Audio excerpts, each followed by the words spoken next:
ಉಚ್ಚಿಷ್ಟಮಪಿ ಚಾಮೇದ್ಯಂ ಭೋಜನಂ ತಾಮಸಪ್ರಿಯಂ. ಯಾತಯಾಮಂ, ಯಾಮ ಅಂತ ಹೇಳಿದ್ರೆ ನಾವು ದಿವಸವನ್ನು ಅಳೆಯುವಂತಹದ್ದರಿದೆ. ಯಾಮ ಪೂಜಾ ಅಂತಲೂ ಅಂತಾರೆ, ರಾತ್ರಿ ಮಾಡಿದ್ದಂತಾರಲಿ. ಯಾತಯಾಮಂ ಗತರಸಂ ಅಂತ ಹೇಳಿದರೆ ಹಿಂದಿನ ದಿನ ಮಾಡಿದ್ದು. ಗತರಸಂ ಅಂತ ಹೇಳಿದ್ರೆ ಅದರಲ್ಲಿ ರಸ ಎಲ್ಲ ಸೋರು ಹೋಗ್ಬಿಟ್ಟಿರ್ತೈತ್ರಿ. ಪೂತಿ ಅಂತ ಹೇಳಿದರೆ ಅದರಲ್ಲಿ ಬುರ್ರು ಬಂದಿರ್ತದಂತ ನೋಡ್ರಿ, ಅದು ಅಂಥದ್ದು. ಪರ್ಯುಷಿತಂಚಯತ್ ಉಚ್ಚಿಷ್ಟಮಪಿ, ತಿಂದು ಉಳಿದಿದ್ದರಿ. ಚ ಅಮೇಧ್ಯ, ಮೇಧ್ಯ ಅಂತ ಹೇಳಿದ್ರೆ ನೈವೇದ್ಯಕ್ಕೆ ಯೋಗ್ಯವಾಗಿರುವಂಥದ್ದು. ಅಮೇಧ್ಯ ಅಂತ ಹೇಳಿದರೆ ಅದು ನೈವೇದ್ಯಕ್ಕೆ ಯೋಗ್ಯ ಇಲ್ಲದ್ದು, ಇನ್ನೊಬ್ಬರಿಗೆ ಕೊಡಲಿಕ್ಕೆ ಸಾಧ್ಯ ಇಲ್ಲದಂತು. ಭೋಜನಂ ತಾಮಸ ಪ್ರಿಯಂ, ತಾಮಸರಿಗೆ ಅರ್ಧ ಬೆಂದಿದ್ದರೆ ಅರ್ಧ ಮರ್ಧ, ಕಚ್ಚಾ ಪಕ್ಕ ಅಂಥದ್ದು ತಿಂದರೆ ಅದು ಮನುಷ್ಯನಿಗೆ ಅದು ರಕ್ತ ಆಗಂಗಿಲ್ಲ ರೀ. ಮನುಷ್ಯನಿಗೆ ಎಷ್ಟೋ ರೋಗಗಳಿಗೆ ಕಾರಣ ಆಗ್ತೈತೆ ರೀ. ಹೀಗಾಗಿ ಅವು ಎಲ್ಲ ಇಂಥದ್ದು ತಿಂತೇವ್ರಿ ನಾವು, ಇಲ್ಲಂತಿಲ್ಲ, ತಿಂತೇವೆ ನಾವು. ಯಾತಯಾಮಂ ಅಂತೇಳಿ ಉಪ್ಪಿನಕಾಯಿನೂ ಬರ್ತೈತ್ರಿ, ಮಾಡಿಟ್ಟಿದ್ರೆ ಅದು. ಗತರಸಂ ಅಂತೇಳಿ ಅದ್ರೊಳಗಿನ ರಸ ಎಲ್ಲ ಇಳಿದಿರ್ತೈತ್ರಿ ಅದು ಇದ್ರೊಳಗೆ. ನೀವು ಮಾಡ್ತಿರಲಿಲ್ಲ ಹಿಂದಿರಿ, ಅವು ಸೌತೆಕಾಯಿ ಅವು ಏನ್ರಿ ಹಾಂ, ಅದನ್ನು ಸಹಿತ ಅದು ತಾಮಸದೊಳಗೆ ಬರ್ತೈತ್ರಿ. ಚಲೋ ಅನ್ನಿಸ್ತೈತ್ರಿ. ಆದರೆ ಅದ ಮುಖ್ಯ ಆಹಾರ ಅಲ್ರಿ.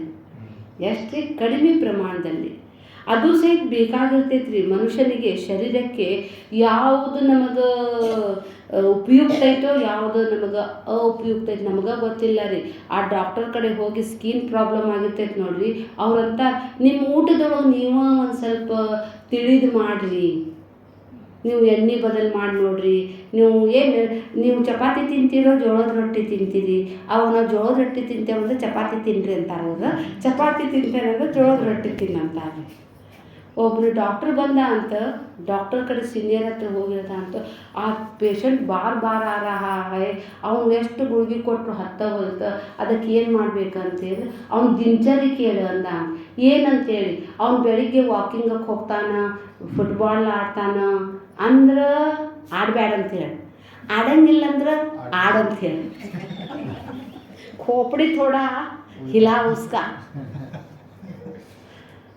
ಡಾಕ್ಟರ್ಗೂ ಗೊತ್ತಿಲ್ಲಂತ್ರಿ.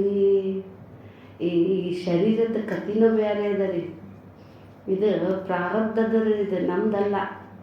ಯಾವಾಗ ಏನಾಗ್ತದೆ ಗೊತ್ತಿಲ್ಲ ರೀ. ಗಂಗಾ ನದಿಯೊಳಗೆ ಎಷ್ಟು ತಣ್ಣೀರದಪ್ಪ, ಎಷ್ಟು ಹೆದರ್ತೇವೆ ಖರೆ. ಅಲ್ಲಿ ಹೋದ್ಮೇಲೆ ಆರಾಮಾದ್ರಿ ಅಂತ ಬಂದೀವ್ರಿ.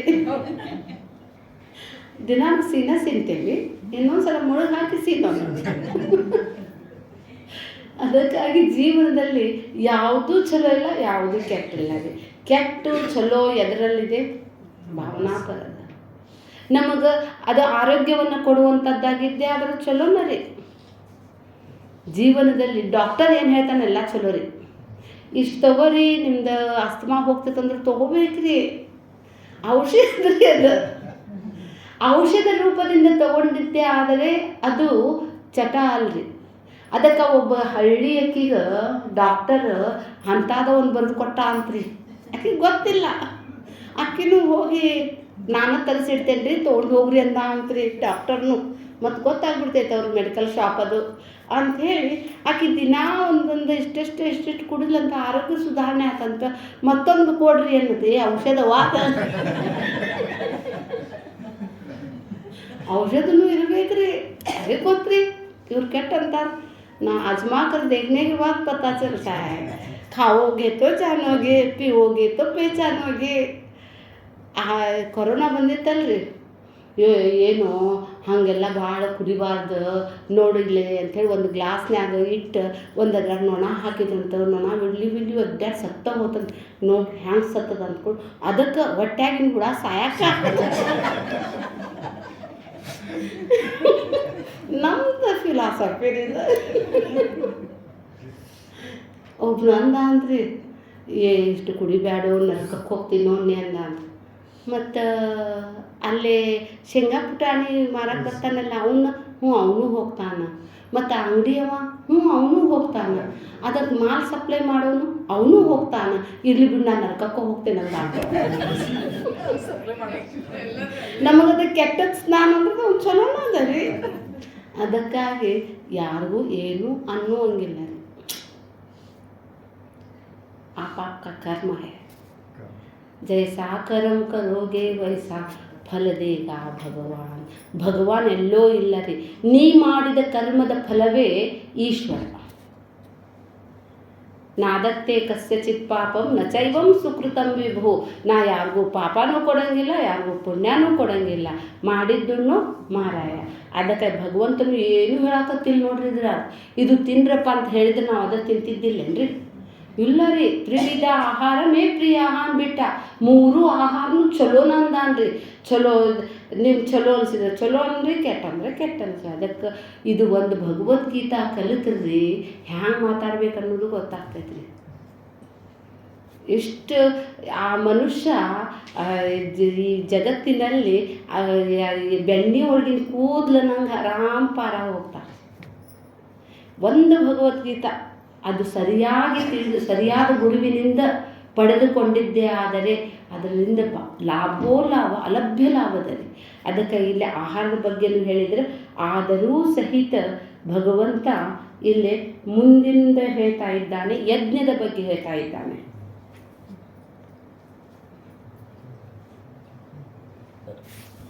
ಅಫಲ ಆಕಾಂಕ್ಷಿಭಿರ್ಯಜ್ಞ ವಿಧಿ ದೃಷ್ಟೋ ಯಯುಜ್ಯತೆ ಯಷ್ಟವ್ಯಮೇವೇತಿ ಮನಃ ಸಮಾಧಾಯ ಸ ಸಾತ್ವಿಕಃ. ಅಫಲಾಕಾಂಕ್ಷಿ, ಫಲದ ಆಕಾಂಕ್ಷೆ ಇಲ್ಲದೆ ಮಾಡುವಂತಹ ಯಜ್ಞ, ವಿಧಿಯಿಂದ ಮಾಡುವಂಥದ್ದು. ವಿಧಿ ದೃಷ್ಟೋಯ ಇಜ್ಜತೆ, ಇಜ್ಜತೆ ಅಂದರೆ ಪೂಜೆ ಮಾಡೋದು. ಯಷ್ಟವ್ಯಮೇತಿ ಮನಃ ಸಮಾಧಾಯ ಸಾತ್ವಿಕ ಅಂತ ಹೇಳಿದರೆ ಫಲಾಪೇಕ್ಷೆ ಇಲ್ಲದೆ ಕರ್ತವ್ಯ ಭಾವದಿಂದ ಮಾಡಬೇಕು. ಅದನ್ನು ಸಮಾಧಾನ ಚಿತ್ತದಿಂದ ಶಾಸ್ತ್ರಸಮ್ಮತವಾಗಿ ಮಾಡುವಂತಹ ಯಜ್ಞವು ಅದು ಸಾತ್ವಿಕ ಯಜ್ಞ ಅನಿಸುತ್ತದೆ ಅಂಥೇಳಿ. ಇದರಲ್ಲಿ ಶಾಸ್ತ್ರ ಸಮ್ಮತನೂ ಇದೆ, ಅದರಂತೆ ಫಲಾಪೇಕ್ಷೆ ಯಾವುದೂ ಇಲ್ಲ ರೀ. ಮಾಡಬೇಕು. ಯೋಗಸ್ಥ ಕುರುಕರ್ಮಾಣಿ ಸಂಗಂ ತ್ಯಕ್ವಾ ಧನಂಜಯ ಸಿದ್ಧೋ ಸಮೋಭೂತ್ವ ಸಮತ್ವಂ ಯೋಗ ಉಚ್ಯತೆ. ನನಗೆ ಸಿದ್ಧಿ ಆಗಬೇಕು, ಏನಿಲ್ಲ ರೀ, ಮಾಡಬೇಕಷ್ಟೇ. ನೇಕೀಕರೋ ದರಿಯಾ ಮೇ ಡಾಲೋ, ಇದು ಸಾತ್ವಿಕತ್ರಿ. ಅದಕ್ಕಾಗಿ ಅಫಲಾಕಾಂಕ್ಷಿ ಅಂತ ಹೇಳ್ತಾರೆ. ಇದಕ್ಕೆ ಅಂಡರ್ಲೈನ್ ಹಾಕೋಬೇಕ್ರಿ ನಾವು.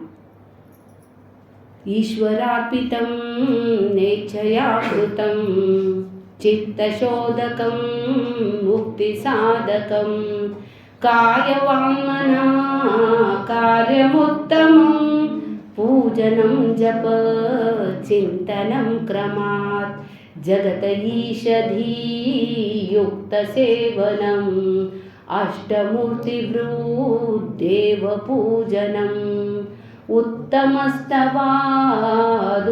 ಮಂದತ ಚಿತ್ತಜಂ ಜಪ ಧ್ಯಾನಮುತ್ತಮಂ.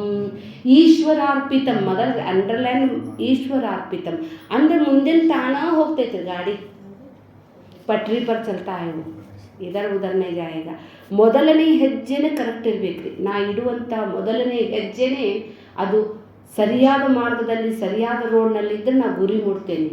ಅದು ಮೊದಲಿಂದ ಹೋತು ಗಯಾ ಬಾರ ಭಾವನೆ. ಹೀಗಾಗಿ ಇಲ್ಲಿ ಯಜ್ಞದ ಬಗ್ಗೆ ಹೇಳ್ತಾರೆ. ಯಜ್ಞ ಅಂದರೆ ಪೂಜಾರಿ, ಯಜ್ಞ ಅಂದರೆ ಹೋಮ ಹವನ. ಆ ಪರಮಾತ್ಮಂದ್ರಿ ಇವ್ರದ್ದು ಪೂಜೆ ದೇವರೆಲ್ಲರೂ ಯಾರಪ್ಪ ಅಂತ ಹೇಳಿದರೆ ಶ್ರೇಷ್ಠವಾಗಿರುವಂತಹ ದೇವತೆಗಳು.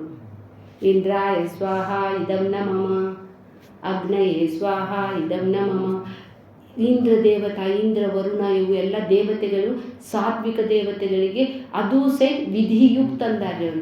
ಎಳ್ಳಿಗೆ ಹಾಕೋದು, ಅದರಲ್ಲಿ ನಾವು ಭತ್ತದ ಕಾಳರಿ, ಆಮೇಲೆ ಎಳ್ಳರಿ, ಇದನ್ನು ಹಾಕುವುದರಿಂದ ಇಡೀ ಜಗತ್ತಿಗೆ ಇರುವಂತಹ ಸೂಕ್ಷ್ಮ ಬ್ಯಾಕ್ಟೀರಿಯಾಗಳಿಗೆ ಅನ್ನ ಕೊಟ್ಟಂಗ್ರಿ.